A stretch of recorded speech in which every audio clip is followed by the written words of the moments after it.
Hi, everybody. Um, as you can tell from the title, this is my top 5 games of 2015. I know it's probably a little late to do this, but better late than never, right? And yeah, a lot of good games came out last year, and these are the 5 that I liked the most. Now, just to let you know that there are some games on here that did get a lot of praise that I probably have, but I didn't play enough to feel the praise or whatever. I mean, I understand the praise that some games have gotten, but for example, Super Mario Maker. I have it, but I didn't play it enough to make it be on this list. I do love the game. Making your own Mario levels is awesome. And but what I did mostly with it was I usually would play other people's levels instead of making my own because it takes a long time to make a level, especially one as great as some of the levels other people have made. But yeah, wanted to get that out there. So let's get started with number 5. This game came out the same day as another game on this list, which kind of might have given one of the games away, but which I didn't. I played a little bit of it when it first came out, but not enough to get into it. But I recently played it all the way through and beat it, and it is a hell of a game. And it's a good thing I played it when I did, because otherwise it wouldn't be on this list, and I wouldn't know what to put on this list as number 5. So, and that game is Mad Max. Now, this game is a crap ton of fun. The only thing I have to complain about is the handling of the car before you upgrade it and shit is a little, it's annoying. But yeah, I had a lot of fun with this game. Don't want any glare. I had a lot of fun with this game, and I highly recommend it for people who haven't played it before. I pre-ordered it at the last second. That's so I got the little Mad Max car to go with it. But yeah, I really enjoyed this game, and I'm so glad I played it and beat it when I did. It's a very fun game. I highly recommend picking it up and putting it down. Next up is part of a series that a lot of people hate on, and I think and there's no reason to hate on it. To be honest with you, for I feel that people who hate on this kind of hate on it to be cool, whatever, because it's cool to hate on it. But people say it's the same every year, which probably gave it away. It's the same every year, which there's similarities, but excuse me, I don't really see things that make it the same. Like, you know, just to tell you what it is, Call of Duty Black Ops 3. Multiplayer wise, people say it's the same, it's the same. The only thing I think is the same about it is shooting people in the face. But they're different score streaks, or kill streaks, whatever you want to call them. Different weapons, different stats for weapons and shit, different maps. It's hard to explain why it's not different, not the same. I have an open mind about things, so I really enjoyed the campaign of this game. The campaign in this game is why this is on this list. This campaign was badass. It's one of the best Call of Duty campaigns I've ever played, to me anyway.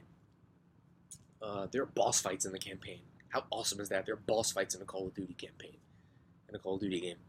But I really enjoyed the story. It was nuts. There's a part where you go to World War II, you fight in a World War II setting. It's insane, and the graphics are beautiful in this game. The facial capture, oof. But yeah, and there's a lot of content in here, along with the multiplayer, the zombies, now Dead Ops 2, which I think came with the DLC pack. I don't know. One night I got wasted and I bought the season pass for this, so shit. But it's well worth it because the new maps are awesome. Multiplayer wise, I'm not that great at it. Some matches I do well, some matches I suck.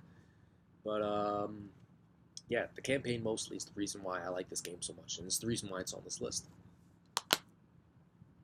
Next up is a game I played. I got far into it, but I just stopped for some reason. But I really enjoyed it. Um, Now, this is the third in the series. I didn't play the first two, although I played parts of the second one because one time it was free on Xbox Live. And that game is The Witcher 3 Wild Hunt. It's an open world action RPG. Open world RPG. Boom. It's for me. Um, this game is beautiful. It's great. The story is great. The gameplay is great. I didn't beat it, but I can tell you right now, this is a freaking. It'll take up hours of your time. The thing that I did with it that made me not finish it, well, because other things came out and I put this to the side.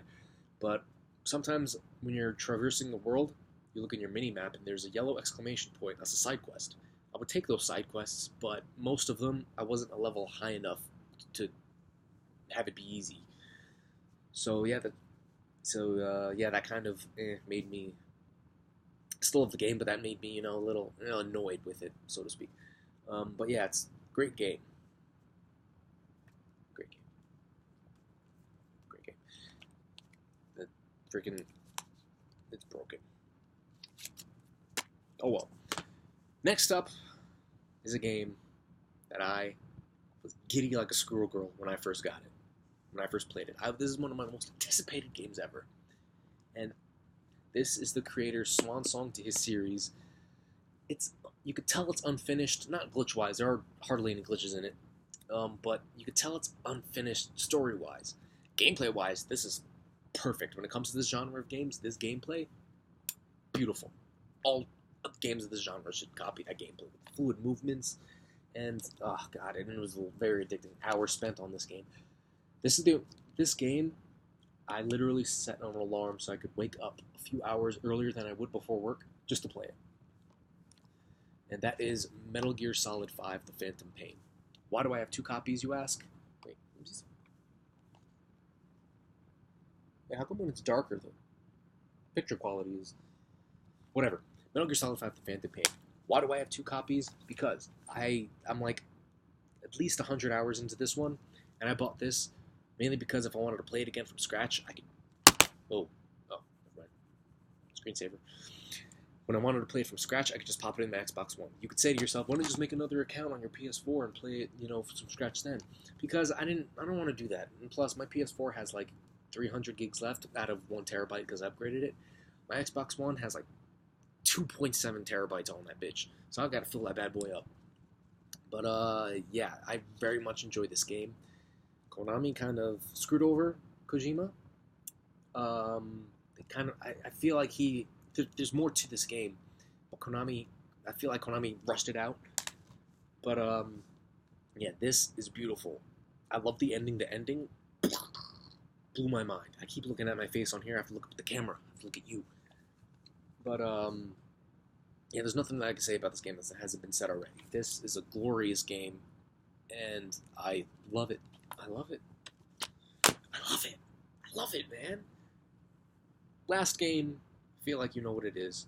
If you remember months ago, my top 5 games of all time, third part of this series was number 1. Then this is number 1 of the favorite game of 2015. Fallout 4. This game is awesome. Oh my god. So much to do. Traveling the world. Discovering new locations. Making guns. Making houses. A lot to do. A lot to do in this game, I'm telling you. I fucking love this game. Rightfully so, because Fallout 3 was my favorite game of all time. I don't know if this is taking its spot. I'm not sure yet. But hours on this game. Hours. A lot of hours were spent on this game. Oh, God. What can I say? I didn't like my ending. I did not like my ending. But luckily I could go back and play it all over again, which I might. But this is another case where I got drunk and I bought the season pass for this too. But yeah, I love this game. It's my favorite game of 2015. Can't wait for Fallout 5 in like freaking 10 years. But I can't wait for Elder Scrolls 6. I should say that. I can't wait for Elder Scrolls 6. I do have an idea for a Fallout game, though. Not necessarily Fallout 5, but kind of like what Fallout New Vegas was. It's like a different game, or whatever. Called Fallout the Empire Waste, or Fallout Empire Waste, where the game takes place in New York. All 5 boroughs. What? Imagine that. That would be awesome. Have that happen. Sign a petition. Make a petition. Get that done. That'd be cool. Fallout Empire Waste. Remember that. Maximilian Zamet came up with that idea. I'll take an associate producer credit. Anyway, so just to recap. Number 5, Mad Max. Number 4, Call of Duty Black Ops 3. Number 3, The Witcher 3 Wild Hunt. Number 2, Metal Gear Solid 5 The Phantom Pain. And number 1, Fallout 4. So yeah, I hope you enjoyed watching that. I hope it was a lot of fun. Let me know your top 5 games of 2015. Or any games you're looking forward to this year. Anyway, thanks for watching.